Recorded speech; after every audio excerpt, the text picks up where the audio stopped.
man, what the fuck was the name of the vid so I could look it up?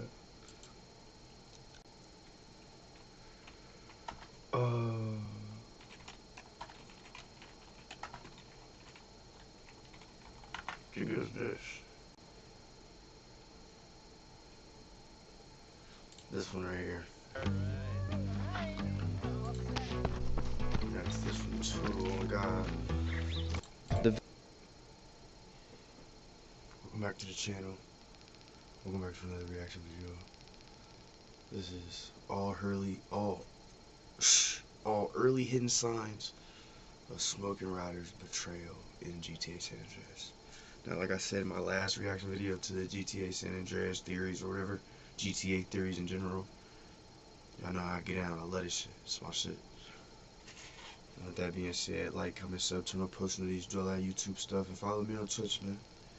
Come tap in. Very first mission is a clue. As kids, when we played through GTA San, I always thought about why he was in bro's house. I'm like, dog, just why was he there?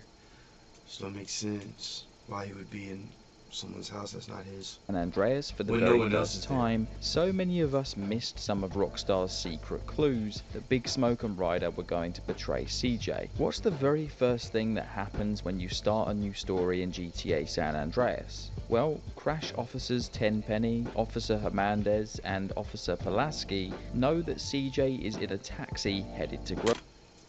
Honestly, never thought about that. How did they know? But I don't imagine that CJ told anybody either, so it's like, how would they have known?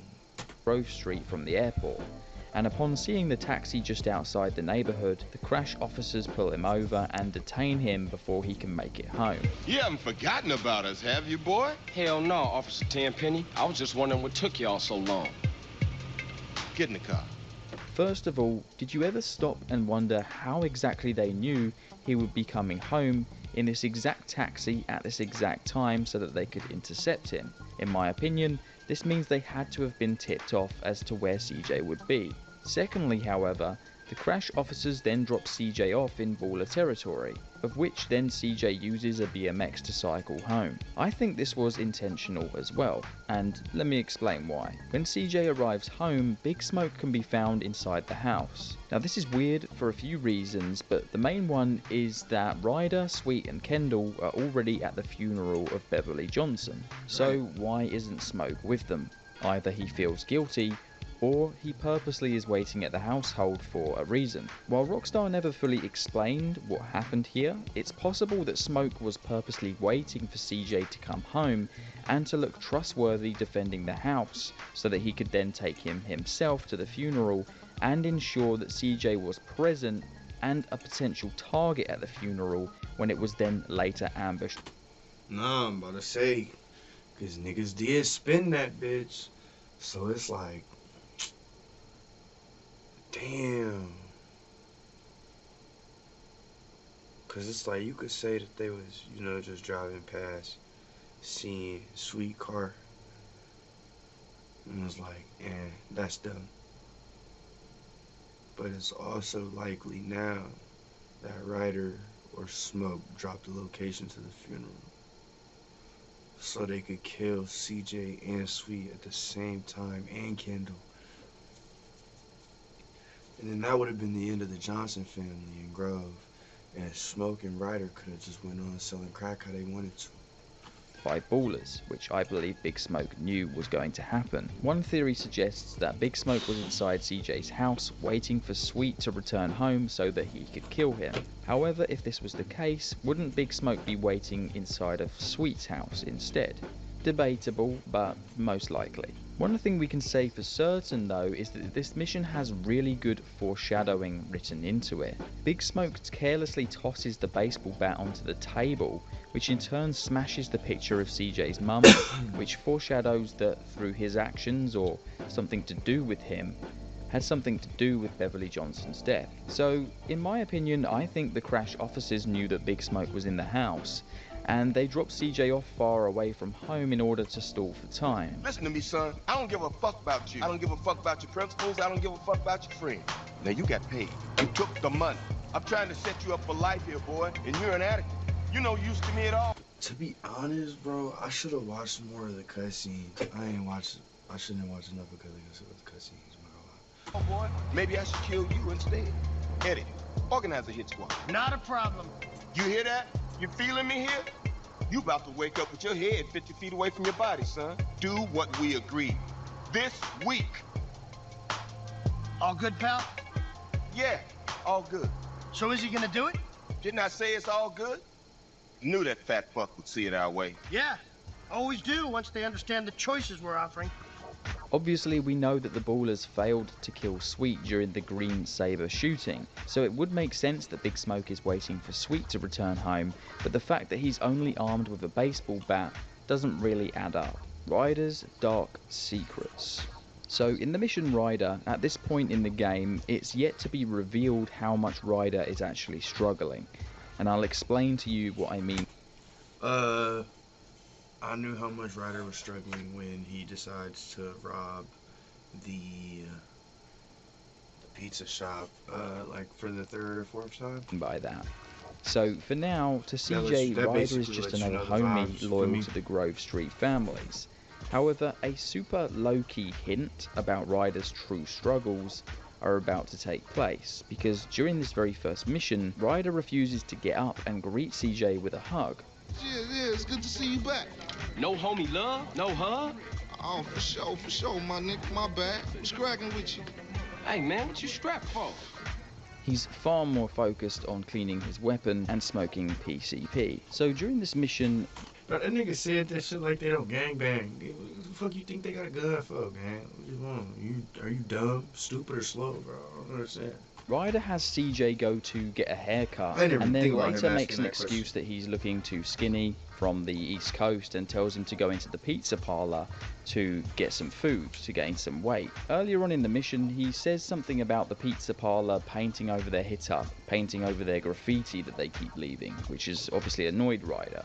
However, once CJ has actually grabbed a bite to eat, Ryder then decides to rob the place, and I think this is pretty significant because this isn't the first time Ryder has done this, and he's recognized immediately by the clerk. Give up the money. This a raid. Ryder, not this again. It ain't me, fool. It ain't Roblox me, is fool. way more Bro said it ain't me, fool. Dumbass.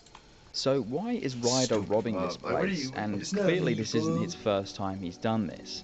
I think this says quite a lot alone in just this statement here, because he's clearly desperate and in need of money or cash for some reason or another.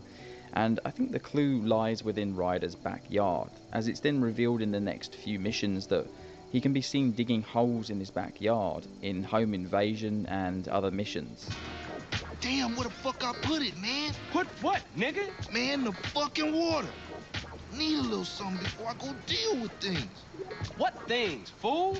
My homie LB, he told me about this army motherfucker who got all the guns we need. In his dialogue, it makes references to water or sherm, which is basically weed laced with PCP. So, unfortunately, the sad truth is becoming more evident, and that is that Ryder is already a pretty said you ain't crippled from drug around addict with a here. habit for PCP and methamphetamine, which is driving him to do some pretty out-of-character things, which is quite an important thing when we consider what this video is about and moving forward. I need to be in charge of my destiny, homie. You know I got your back, right, homie? Cool. Now, the way I see it is that we don't have a choice. You put a gun to a brother's head, brother's gonna do what he's told. You don't want him doing it right. But if you can make it work, then that's cool. It's gonna take more than a bullet in the head to stop me. Another hint that you can then find in gameplay that would support this is found in the mission Cleaning the Hood. Hey, slow down, fool. You don't even know which store it is. Whatever, man. This it? Yeah, this is it right here. Open up! He just so happens to know the exact address of a crack dealer. Man, I know this cat. He a punk used to run with a front yard baller OG from Idlewood. I know his place. It's just across the tracks there. Let's check it out. This drug addiction is likely Ball what made don't it so push, easy for the bro, shit Ballers and OGs Smoke to come to do manipulate Ryder damage. through drug money and turn him against Grove Street. Even though CJ and Ryder were school always go in there and friends, kill the hoes, too, sadly I'm not these gonna lie. habits seem to have taken a toll on him. Rock! Whoever I catch in the crack den getting smoked, no bad. CJ. No bullshit. Look, if you in the crack den with me and Ryder walking that bitch, your ass is grass. Our next obvious sign linked to this is in the mission catalyst. This is the first time we actually see Ryder interacting with drugs outside of some of his smoking that he does, and this is the first time that we see crash officers at the Ryder household. But these police visits happen more often across the neighborhood over at Big Smoke's house, which also just so happens to now be outside of the hood, situated in enemy gang turf. So we move on to our next chapter, and that is... I ain't never thought about that. Cause what didn't surprise me is the fact that he moved out the hood. Cool, whatever, you got some money, bought a crib, is what it is.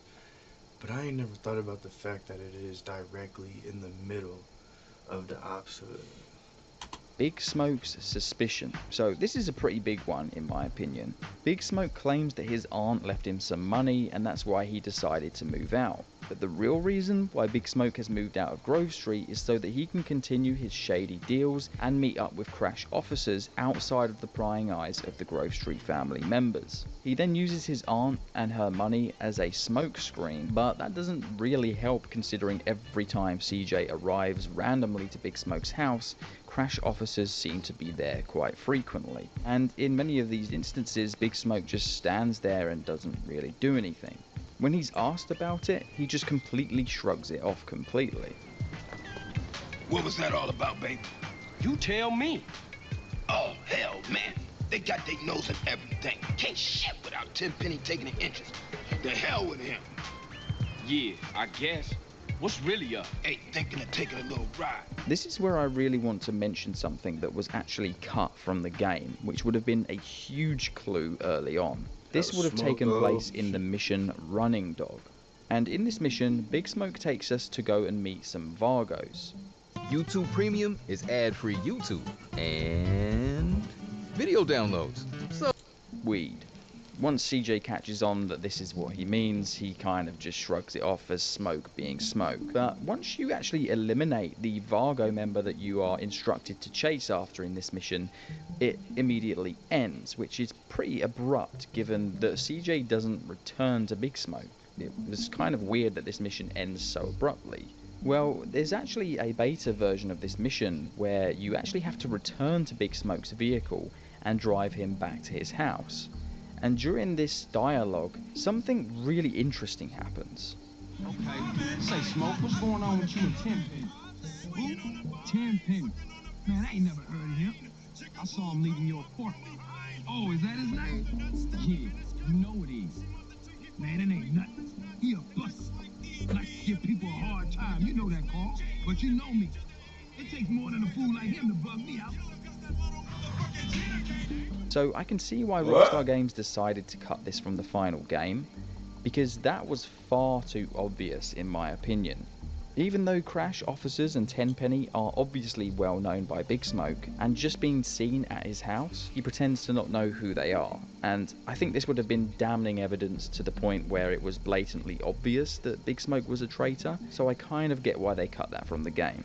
But anyway, Big Smoke's missions don't actually benefit Grove Street. It might seem obvious now, but even at this stage in the game, CJ becomes closer with Big Smoke, and even Ryders' missions benefit Grove Street. Missions like robbing Uncle Sam and Catalyst serve as purposes like getting weapons for the gang. So Ryders' missions generally are actually quite helpful towards Grove Street. However, when it comes to Big Smoke, I think his missions are involving a lot more rival gangs like the Vargos or even Russians. And during the mission Just Business, where Big Smoke has a run-in with the Russian mafia, CJ suddenly realizes that something isn't quite right and that Big Smoke is probably hiding something from him, which is a really interesting piece of dialogue. Damn! Roadblock! Oh, Smoke, these cats is organized. It's something you ain't telling me, man. Look, Carl, all I know is they real pissed with us right now. Hold on, though, I got an idea. Smoke! But some more subtle clues that you've probably noticed but not really paid much attention to is how Big Smoke always talks about power and success, which shows us, if anything, that his mind is pretty susceptible to being swerved with the proposition of having these things dangled in front of him. And secondly, in regards to Ryder, during the mission Home Invasion, If CJ makes too much noise and wakes up the veteran, Ryder will actually abandon CJ and run away, which is our first clue that Ryder definitely would abandon CJ if it was within his best interests. Let's get up out of here. Ryder, where the hell you at, man? I ain't never noticed that before. But I want to just quickly rewind the I mean, I clock just now don't and remember, 'cause I talk know about for the a fact mission I don't- drive-through, yeah, I don't woke him up, which I is know much that. deeper actually, Had to and have. reveals a lot more once you read between the lines. So firstly, the minute the homies get into the car, a conversation is started in regards to CJ's mum and the events that led to her death. And within this dialogue, it's what Ryder says and how Smoke reacts that are the most interesting. How moms get killed? We gotta talk about it. We all gotta talk about it. They was going for sweet. How you supposed to know that? You know what people are like. Say they have love for you, but won't say a word. Too damn scared. Some people say they saw a green Saber doing the work, then Yeah, speeding away. Yeah, but people like to talk, don't they? Anyway, that's half of Santos you talking about. Yeah, you right. My bad. So it's pretty evident here that Ryder said way too much than he should have done, and Big Smoke was pretty quick to remind him that you don't want to be a rat in this game, and he should probably shut up right now. But shortly after this, the gang then arrive at the drive-thru, which is where they take their orders. But for some reason, Big Smoke here seems to be taking his sweet time to actually list off what the gang have ordered, almost like he's buying time for something else, such as the baller car that rolls up shortly afterwards and starts trying to kill them. Just try not to think about it, so. I mean, I didn't even know she was hit until it was all over. Yeah, right. Let's eat. Also, once then, of course, the Grove Street families chase after the ballers in the car, Big Smoke decides not to shoot at the enemies, and instead he's more interested in eating his food, while Ryder himself, as well as Sweet, are actually shooting the baller vehicle, which is kind of interesting when you think about it. Smoke, stop stuffing your face and start popping them ballers. I'm trying to enjoy my food. And those fools are trying to enjoy our death. Now come on, Smoke, shoot! Hey, I'm just finishing my fry. Once CJ has delivered Ryder and Sweet back to Grove Street, he then has to take Big Smoke home, and that's where Big Smoke says this pretty famous line. You back there, Smoke? Man, if you can eat your food while everybody else is losing theirs and blaming you, you straight, homie. What? Nothing. Just some poetry I read. And this is a phrase, it's a twist from Rudyard Kipling's famous poem called If, Crazy which includes as the hell, line, bruh. if you can keep your head when all about you are losing theirs and blaming it on you. And so basically, I think what Big Smoke is saying here is that he's basically subtly hinting that he's taking care of himself and making sure that he keeps his mind on his riches and power. And he doesn't really care if other people around him or his friends and other people are losing theirs in the process. Essentially, this is pretty much Big Smoke admitting right here that he's worrying about himself and making sure he's okay, and he's pretty aware that Grove Street families are going to suffer because of this. So our next clue comes in the OG Loke mission titled House Party. And during this mission, CJ attends the party taking place on Grove Street with the fellow homies Ryder, Sweet and OG Loke, but for some reason Big Smoke once again is not present and is completely absent, but nobody knows where he currently is. Now interestingly, Ryder is present at the scene, but suddenly a Grove Street family member rolls up on a BMX and says that there are a group of ballers coming in order to ambush the party. Every time the key Grove Street members are all together in one easy target, suddenly an ambush seems to come along. Anyway, once the gang notice this ambush, Ryder runs away with the promise that he's going to go and bring backup, but he never returns with said backup at all. Mommy, who is that? I don't know. Ma'am, can I help you? Today's the day. Who is this woman? Huh? How do we stop her? Your children are ripe enough to eat. Today's the day. Yeah, right. Come here, get your Yeah, ass man. popped up, I'll go bitch. get us some more backup. Okay, get some cars, block the road. Is he just a coward, or is there more to this? Towards the end of I the ain't Los never Santos peeped that chapter, either. we then have a pretty awesome mission called Reuniting the Families. And during this mission, first of all, upon arrival, there's a giant police SWAT raid that takes place, and Ryder and Big Smoke take off, abandoning CJ, while Sweet is still inside the hotel. Man, what you doing? Carl, get back in, man. We out of here, baby. I ain't leaving my brother. I ain't no buster. Man, it's every motherfucker for himself. Once CJ has fought his way through the motel and managed to actually find his way to Sweet, they end up escaping via the rooftop and then down a small side alleyway. That's when Ryder and Big Smoke reappear out of nowhere, seemingly gone off somewhere, and we don't actually know where they ended up going. What took you? We're smoking Ryder. They shook on us. Fuck it, let's get out of here. Ah, shit, what now? It's smoking Ryder. Get in!